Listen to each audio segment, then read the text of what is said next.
আলোচনায় স্বাগত জানিয়েছি আন্তর্জাতিক সম্পর্ক বিশ্লেষক ডক্টর অয়নজিৎ সেনকে। তিনি দিল্লি থেকে আমাদের সাথে সরাসরি যুক্ত হয়েছেন। ডক্টর সেন, স্বাগত জানাচ্ছি।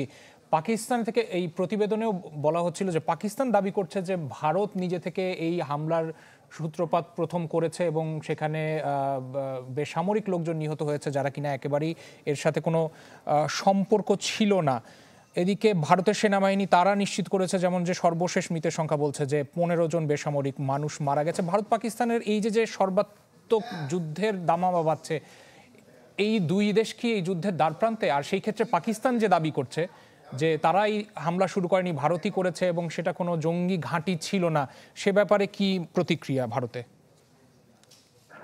দেখুন, সবচেয়ে প্রথমে আমি একটা কথা বলবো এখানে যে ভারত পাকিস্তানের যেভাবে সম্পর্ক চলে এসছে স্বাধীনতার পর থেকেই, সেটাতে সেই ভারতের 80-র দশকের ভারত বা 90-এর দশকের ভারতকে এখনের ভারতের সঙ্গে পাকিস্তান যাতে তুলনা না করে।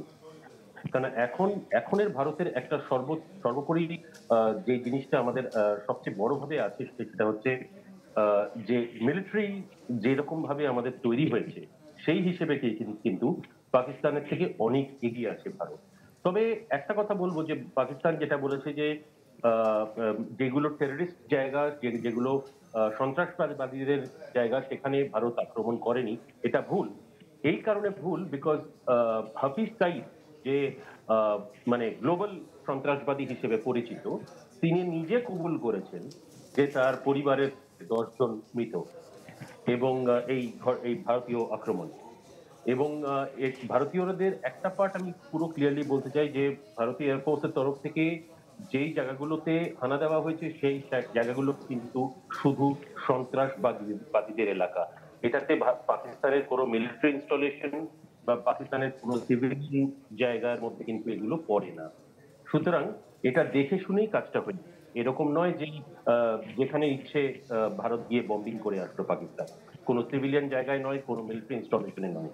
এটা শুধু কারণ আমাদের যেটা ভারতের তরফ থেকে সবসময় বলা হয়েছে যে যুদ্ধ কিন্তু সন্ত্রাসবাদীদের সাথে, মানে সন্ত্রাসবাদীরাই কিন্তু এই কাজ যেটা পেহেলগামে হয়েছিল কয়েকদিন আগে, সেটা কিন্তু সন্ত্রাসবাদীরাই করিয়েছে। সুতরাং জবাবটা সেই হিসেবেই ভারত গতকাল রাত্রের থেকে দিয়েছে। এবং যেই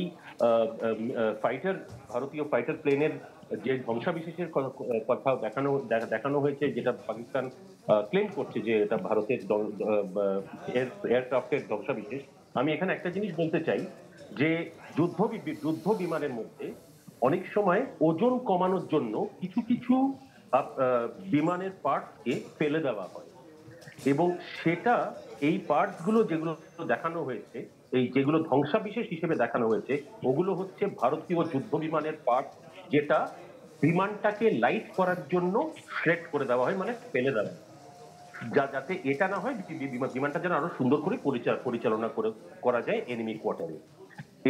এটাকে কিন্তু ভারতীয় বিমানের কোনো ক্ষতি হয়নি। ভারতীয় যে কটা বিমান এই আক্রমণটা করেছিল তারা সেই সবকটা বিমান ঠিক মতে কিন্তু ভারতে ফিরে এসেছে।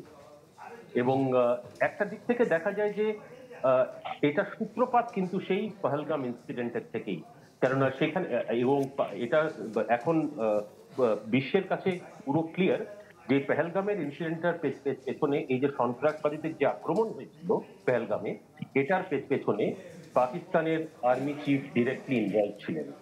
এটা এখন আর লুকিয়ে নেই। সুতরাং মানে পাকিস্তানি সেও দিচ্ছে সেই সন্ত্রাসবাদীদের, এবং হাফিজ সাইদের মতো একজন মানে যাকে আমরা বলি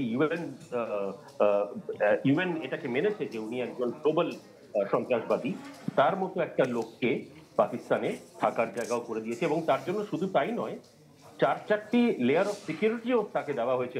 লাহোরে তিনি বসবাস করেন, যদিও তার পরিবারের 10 জন মৃত হয়েছে গতকাল, তাকে হয়তো মিস করে গেছে ইন্ডিয়ান এয়ারফোর্স, তবে সে বেশি দিন আমার মনে হয় পাকিস্তানে আর থাকতে পারবে না।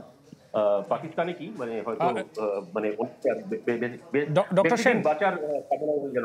সেন, খুব সংক্ষেপে একটা উত্তর আপনার কাছ থেকে আশা করছি যে এই যে উত্তেজনা, বিশেষ করে যেটা কিনা যুদ্ধ পরিস্থিতির দিকে গড়ালো, সেটাকে কি আপনি দীর্ঘমেয়াদী হিসেবে দেখছেন একজন আন্তর্জাতিক সম্পর্ক বিশ্লেষক হিসেবে? দেখুন, এটা আমার মনে হয় কিছুদিন কিন্তু চলবে, কেননা এখন অলরেডি টেনশনটা বেড়ে গেছে। সব দিক দিয়েই।